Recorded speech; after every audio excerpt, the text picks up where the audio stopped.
The left is unraveling. I mean, they're self-sabotaging at literally every turn. Protesters are picking up flashbangs and having them blow up in their face. They're stepping on rakes. They're losing the plot. And now even local police forces that were required to stand down by feckless leftist politicians, even they are now arresting them in droves. But no one appears to have stepped in it quite like the radical leftists you're about to meet.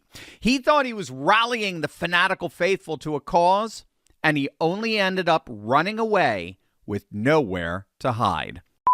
Hey gang, it's me, Dr. Steve, your patron professor, celebrating yet another wonderful day in Trump's golden age that you made possible back in November 2024. So if you want a front row seat on how you continue to change the world in ways you never even imagined, make sure to smack that bell and subscribe button. Meet Kyle, a Minnesota Antifa member turned social media influencer. In fact, he's been called Minneapolis's Antifa General. As it turns out, Kyle has quite the colorful history. No, I'm not talking merely about the tattoos of the Antifa symbol on his neck and the word resist emblazoned across his chest. No, it turns out Kyle has a penchant for cross-dressing. That's right. But for whatever reason, a few days back, this cross-dresser thought it would be a good idea to upload this. My name is Kyle. I'm Antifa, and there's so much rage in me that I've had to record this like 15 times trying to get the message out. They up, okay? Go watch my other videos. Doesn't matter if you're not here and you're not caught up. You missed the fight. But if you are, it's time to suit up. Boots on the ground. Nicollet and 26th. My house is 4 blocks away. Anywhere between Franklin and Nicollet and 26th and Nicollet. Show up, ready to go. Okay? Not talking about peaceful protests anymore. We're not talking about having polite conversations anymore. I am talking specifically to my followers. This is everything I have talked about, and this is exactly what I said was going to happen. This is exactly what I said was going to come when we didn't go and march on Whipple with guns. Sorry, but welcome to America 2026, where Second Amendment is the only thing that's going to keep you protected from literal Nazi gunmen that are killing innocent people in the street with impunity. This is not a joke. There's nothing fun to chant about it. Get your guns and stop these people. Yeah, just your daily reminder that Nazis don't use rubber bullets. Nazis don't use rubber. You know, it's actually very, very, very, very hard to get killed by an ICE agent if you're an American citizen. I have to ask ChatGPT this. I think it's more likely for you to get bitten by a shark than get killed by a federal ICE agent. I mean, you have to work really, really, really hard to put yourself in harm's way for that to happen to you. Just, again, a little reality check there. So, as you heard, this guy, Kyle, he's going all the way here. He wasn't remotely subtle about it. He named specific locations. He gave coordinates. He explicitly called for an armed response, Second Amendment, all that. No more peaceful protests, he said, as if there were any.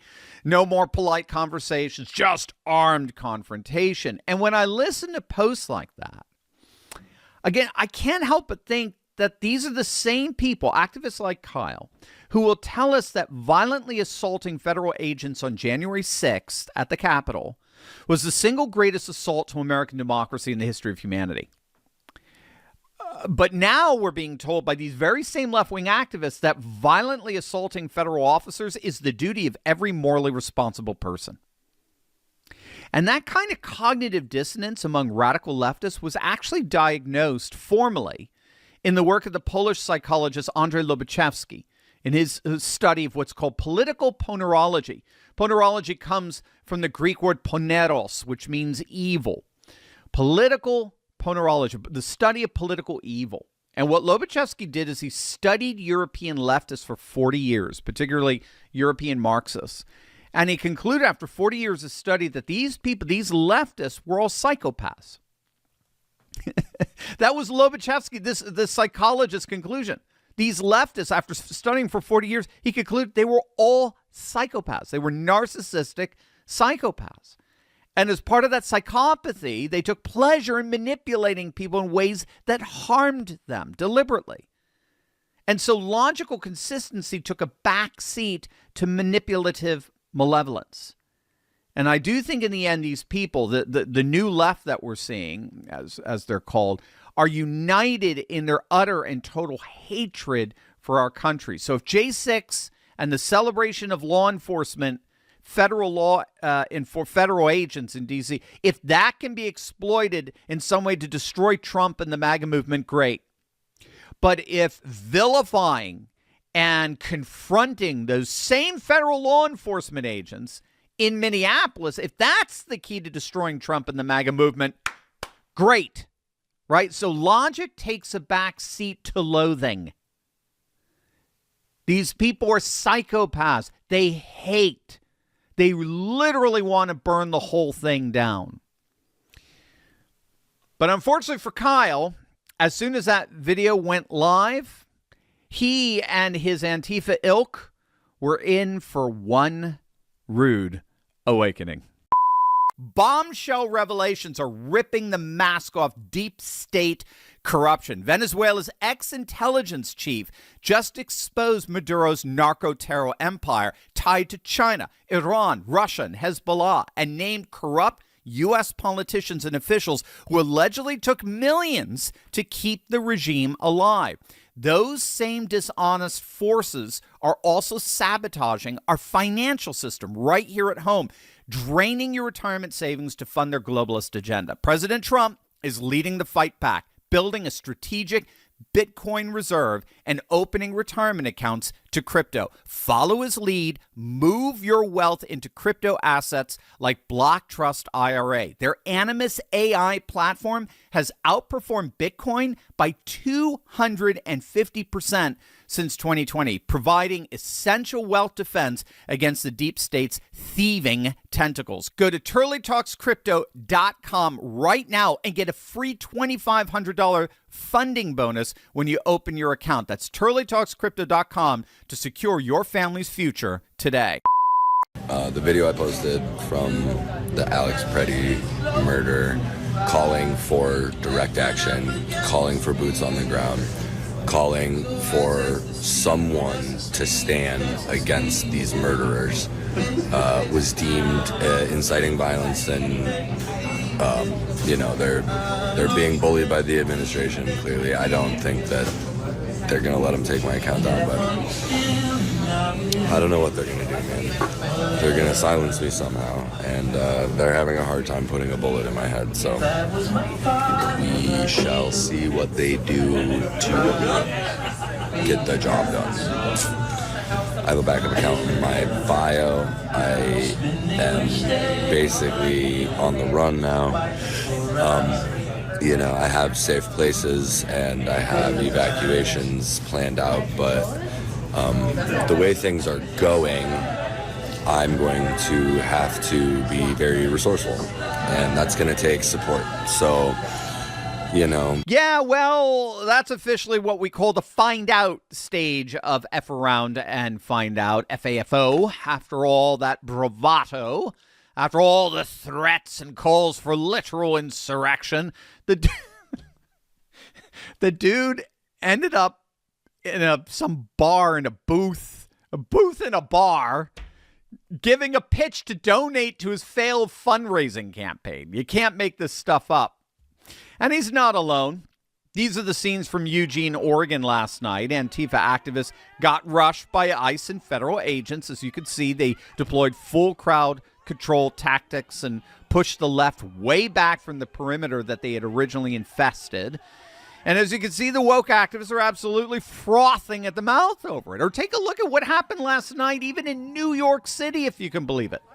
65 anti-ICE protesters were arrested for storming a Hilton lobby that's housing ICE agents.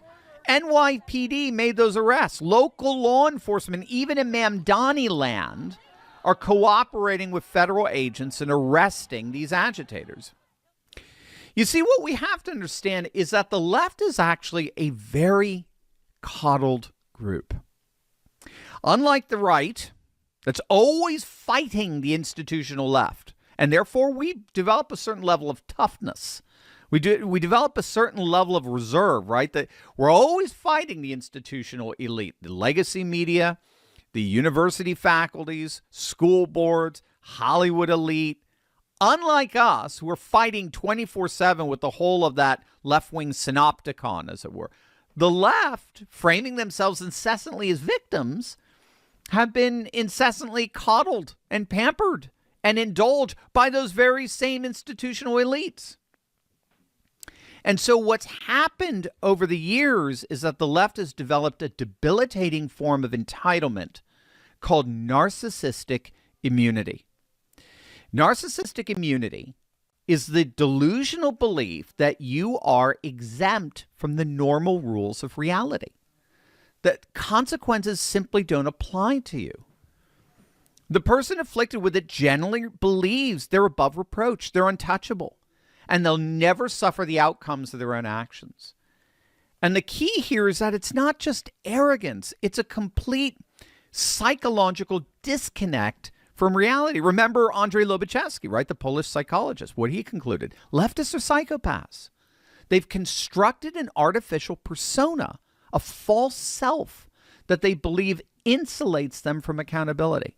And because they always, well, almost always succeed in manipulating their way out of trouble by virtue of the coddling of our institutional elites in the media and the universities and Hollywood and the like, they develop a reinforced theory of personal immunity. They think, I've always gotten away with it before, therefore I always will.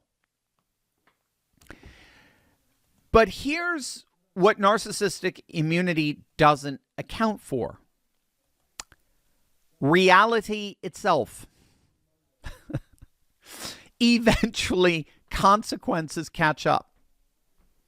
You can't incite violence, set up a GoFundMe page begging for 50 grand and raising less than 1,000 without facing the reality that your worldview is completely disconnected from how normal people think. That's when narcissistic immunity collapses. And we're watching that collapse in real time in Minneapolis. You look at the ravenous lunatics on the streets, the leftist politicians hiding behind their desks. They are all collectively recognizing that the bill for their antics is coming due. And unfortunately for them, Trump is the collector. If you want quick, powerful moments from my daily show, stories of revival, victory, and renewal that'll fire you up each and every day, you're going to love Turley Clips. They're short, punchy, and packed with encouragement. Perfect for your morning coffee, your drive to work, or any quick break anytime you need a boost of hope. Don't miss a single moment. Subscribe to Turley Clips right now, and let's keep building this new conservative age together.